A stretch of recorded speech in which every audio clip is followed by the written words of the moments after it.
Today at Equipment for Garages, we would like to show our E4G MR06TD mid-rise scissor lift with 4 lifting arms and with a lifting height of 1200 mm and lifting capacity of 2.8 tons.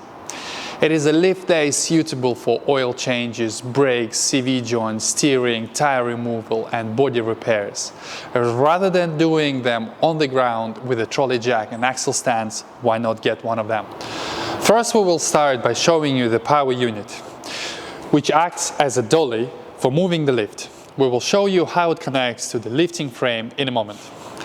It has a 3 horsepower motor and it needs to be connected to a 20 amp supply with a COD breaker.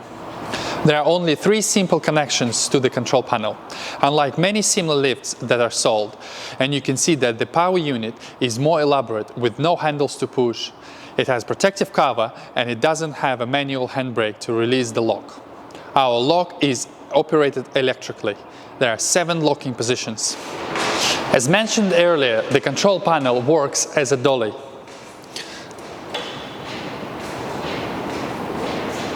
Now the unit weighs combined 385 kilograms, so it's not light to move around, but can be pulled around with care. The lift has 4 movable arms that pivot and slide. Our manufacturer has added a new safety feature to prevent the arms from sliding when it has been raised off the ground.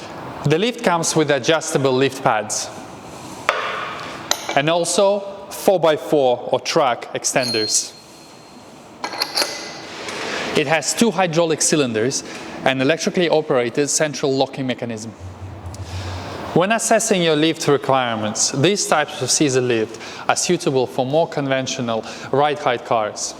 For low ride height cars, you will often see videos that users have placed full-length ramps either side of the lift and they are often left in place.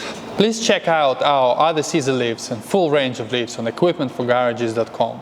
And as always, thank you very much for watching. Don't forget to subscribe, click like, and we will see you on the next one. Bye bye.